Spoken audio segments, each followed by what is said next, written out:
ಇವತ್ತು ಪ್ರಜಾತಂತ್ರದ ವ್ಯವಸ್ಥೆಯಲ್ಲಿ ಜನರ ಇಂದ ಆಯ್ಕೆ ಆಗಿರ್ತಕ್ಕಂಥ ಒಂದು ಸರ್ಕಾರವನ್ನ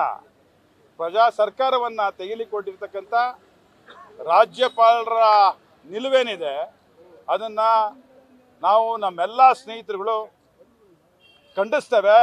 ಹಾಗೂ ಇದನ್ನು ಪ್ರಜಾತಂತ್ರದ ವ್ಯವಸ್ಥೆ ಕಗ್ಗೋಲೆ ದಿನ, ಕರಾಳ ದಿನ, ಇದು ಕಪ್ಪು ದಿನ ಅಂತ ಆಚರಿಸಲಿಕ್ಕೆ ನಾನು ಹೇಳಲಿಕ್ಕೆ ಬಯಸ್ತೇನೆ. ಇವತ್ತು ಇಡೀ ಪ್ರಪಂಚದಲ್ಲೇ ಅತ್ಯಂತ ಹೆಚ್ಚು ಜನಸಂಖ್ಯೆ ಉಳ್ಳಂಥ ಪ್ರಜಾತಂತ್ರದ ವ್ಯವಸ್ಥೆ ಇರ್ತಕ್ಕಂಥ ಈ ದೇಶದ ಪ್ರಜಾಪ್ರಭುತ್ವವನ್ನು ಅಲುಗಾಡಿಸ್ತಕ್ಕಂಥ ಕೆಲಸವನ್ನು ರಾಜ್ಯಪಾಲರ ಕಚೇರಿನ ಉಪಯೋಗಿಸ್ಕೊಂಡು ಮಾಡ್ತಾ ಇರ್ತಕ್ಕಂಥ ನಮ್ಮೆಲ್ಲ BJP ಮತ್ತು JDS ಮುಖಂಡರುಗಳಿಗೆ ಇವತ್ತು ನಾನು ಧಿಕ್ಕಾರ ಕೂಗ್ಲಿಕ್ಕೆ ಬಯಸ್ತೇನೆ. ಇವತ್ತು ಎಷ್ಟು ನಿಮಗೆ ಏನು ನೈತಿಕತೆ ಇದೆ? ಇಡೀ ಭ್ರಷ್ಟಾಚಾರದ ಮೂಲ ತಾಯಿ ಬೇರೆ ನೀವು.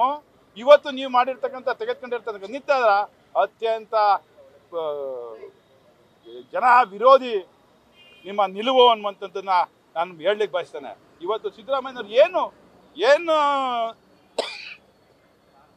ಆಪಾದನೆ ಇದೆ ಅವ್ರ ಮೇಲೆ? ಮೂಡಾದಲ್ಲಿ ಅವ್ರ ಹೆಸರಿಗೆ ಸಹಿತ ತಗೊಂಡಿದ್ದಾರೆ. ಮೂಡಾದಲ್ಲಿ ಅರ್ಜಿ ಹಾಕಿದ್ದಾರೆ ನನಗೆ ಸೈಟ್ ಕೊಡಿ ಅಂತ. ಅವರ ಪತ್ನಿಯವರು ಅರ್ಜಿ ಹಾಕಿದ್ದಾರೆ. ಅವರ ಪತ್ನಿಯವರ ಹೆಸರಲ್ಲಿರ್ತಕ್ಕಂಥ ಜಮೀನು, ಅವ್ರ ಅಣ್ಣ ಕೊಟ್ಟಿರ್ತಕ್ಕಂಥ ದಾನದ ಜಮೀನನ್ನೇ ನನಗೆ ನೀವು ತಗೊಂಡು ಮೈಸೂರು ನಗರಾಭಿವೃದ್ಧಿ ಪ್ರಾಧಿಕಾರದವರು ನೀವು ನಮ್ಮ ಗಮನಕ್ಕೆ ತರದನ್ನೇ ಲ್ಯಾಂಡ್ ಅಕ್ವಿಷನ್ ಮಾಡ್ಕೊಂಡಿದ್ರಿ.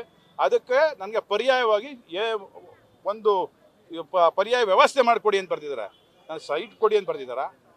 ದುಡ್ಡು ಕೊಡಬೇಕಾಯ್ತು. ಏನಿವತ್ತು ನಾವು ಲ್ಯಾಂಡ್ನ ಅಕ್ವಿಷನ್ ಮಾಡ್ಕೊಂಡ್ರೆ 1:3 ಕೊಡಬೇಕಾಯ್ತು. ಅದೇ ದುಡ್ಡು ಕೊಡಿ. ಅವ್ರು ಲ್ಯಾಂಡ್ ಕೇಳಿದಾರ, ನಮ್ಗೆ ಇಷ್ಟು ಸ್ಕ್ವೇರ್ ಫೀಟ್ ಬೇಕು ಅಂತ ಕೇಳಿದಾರ? ಕೊಟ್ಟಿರೋರು ನೀವು. ಅದು ಯಾರು? BJP ಸರ್ಕಾರ. ಯಾರು ಅಧ್ಯಕ್ಷರು? BJP ಅವರು. ಅಲ್ಲಿ ಇರ್ತಕ್ಕಂಥ ಸದಸ್ಯರಾರು JDSನವರು. ಏನನ್ಬೇಕು ಇದಕ್ಕೆ?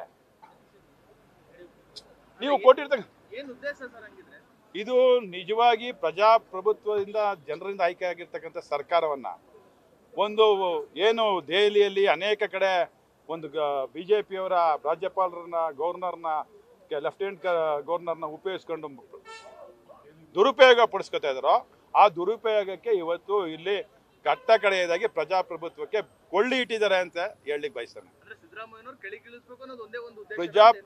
ಸಿದ್ದರಾಮಯ್ಯನವರು ಅಂತಲ್ಲ, ಕಾಂಗ್ರೆಸ್ ಪಕ್ಷದ ಸರ್ಕಾರವನ್ನ ಕರ್ನಾಟಕದಿಂದ ಇಳಿಸ್ಬೇಕು, ರಾಜ್ಯ ಸರ್ಕಾರವನ್ನು ಇಳಿಸ್ಬೇಕು. ಅದನ್ನ ಮೂಲೋದ್ಘಾಟನೆ ಮಾಡೋದ್ರ ಮುಖಾಂತರ ಮತ್ತೆ ತಾವೇ ಪ್ರತಿಷ್ಠಾಪನೆ ಆಗಬೇಕು ಅನ್ನುವಂಥ ಒಂದು ಕರಾಳ ನಿರ್ಧಾರವನ್ನ ಸನ್ಮಾನ್ಯ HD ಕುಮಾರಸ್ವಾಮಿ ಅವರು, ಪ್ರಹ್ಲಾದ್ ಜೋಶಿ ಅವರು, ಇದು ದೇಶದ ಆಡಳಿತ ಮಾಡ್ತಕ್ಕಂಥ ಅನೇಕ ನಾಯಕರು ಒಟ್ಟುಗೂಡಿ ತೆಗೆದುಕೊಂಡಿದ್ದಾರೆ ಅಂತ ಹೇಳಿದ್ರೆ ತಪ್ಪಾಗ್ಲಾರ್ದು. ಇದು ಕುತಂತ್ರ, ಇದು ಅನ್ಯಾಯ, ಇದು ಜನರ ಸರ್ಕಾರ, ಜನಪರವಾಗಿರ್ತಕ್ಕಂಥ ಸರ್ಕಾರವನ್ನು ಕೊಲೆ ಮಾಡತಕ್ಕಂಥ ಕೊಲೆ ಮಾಡಿದ್ರೆ ಒಂದ್ಸಲ ಪರವಾಗಿಲ್ಲ, ಅವನಿಗೆ ತಪ್ಪಿಗೆ ಶಿಕ್ಷೆ ಇರ್ತದೆ. ನೀವು ಕೊಲೆಗಾರರಿಗಿಂತ ನೀವು ಕಡೆ ಅನ್ನುವಂಥದ್ದನ್ನು ನನ್ನ ನಿಲುವು. ಸಿದ್ದರಾಮಯ್ಯನವ್ರು ಯಾಕೆ ರಾಜೀನಾಮೆ ಕೊಡಬೇಕು? ನಾವು 136 ಜನ ಶಾಸಕರು, ನಾವು ಅವರ ಬೆಂಬಲಕ್ಕೆ ನಿಂತಿದ್ದೇವೆ. ಪ್ರಜಾಪ್ರಭುತ್ವದಲ್ಲಿ ಏನು ವ್ಯವಸ್ಥೆ? ನಾವು ಎಲ್ಲಿ ಜನ ಜಾಸ್ತಿ ಇರ್ತಾರೆ, ಶಾಸಕರು ಇರ್ತಾರೆ ಹೆಚ್ಚು ಜನ, ಅವ್ರ ಅಧಿಕಾರದಲ್ಲಿ ಇರ್ತಕ್ಕಂಥ ವ್ಯವಸ್ಥೆ ಇದೆ. ಇವತ್ತು ಕಾಂಗ್ರೆಸ್ ಪಕ್ಷದ ನೇತೃತ್ವದಲ್ಲಿರ್ತಕ್ಕಂಥ ಸರ್ಕಾರಗಳನ್ನ ತೆಗೆಯದೇ ಉದ್ದೇಶ ಆದರೆ, ಕಾಂಗ್ರೆಸ್ BJP ಹೊರತಾದ ಎಲ್ಲ ಸರ್ಕಾರಗಳು ತೆಗೆಯದ ಉದ್ದೇಶ ಆದರೆ, ಇವರ ಪ್ರಜಾಪ್ರಭುತ್ವದ ವ್ಯವಸ್ಥೆ ಏನಾಯ್ತದೆ? ಇವರ ಮೂಲ ಉದ್ದೇಶ ಏನು? ಇವರೇನು ಕಾಂಗ್ರೆಸ್ ಪಕ್ಷ ಅಧಿಕಾರದಲ್ಲಿದ್ದಂಥ ಸಮಯದಲ್ಲಿ UPA ಗೌರ್ಮೆಂಟ್ ಇದ್ದಾಗ ನೀವು ಅಧಿಕಾರ ಮಾಡಲಿಲ್ವಾ? ನಿಮ್ಮ ಮೇಲೆ ಅನೇಕ ಭ್ರಷ್ಟಾಚಾರದ ವ್ಯವಸ್ಥೆ ಬರಲಿಲ್ವಾ? ಅವತ್ತು ನಿಮ್ಮ ಸರ್ಕಾರಗಳನ್ನ ಗವರ್ನರ್ ಆಫೀಸ್ನ ದುರುಪಯೋಗ ಪಡಿಸ್ಕೊಂಡಿರ್ತಕ್ಕಂಥ ಘಟನೆ ಯಾವ್ದಾರ ಇದೆಯಾ? ನಿಮ್ಮ ನೈತಿಕತೆ ಏನಿದೆ? ಇದು ಅತ್ಯಂತ ಪ್ರಜಾಪ್ರಭುತ್ವದ ವ್ಯಭಿಚಾರದ ದಿನ ಅಂತ ಹೇಳಲಿಕ್ಕೆ ಬಯಸ್ತೇನೆ.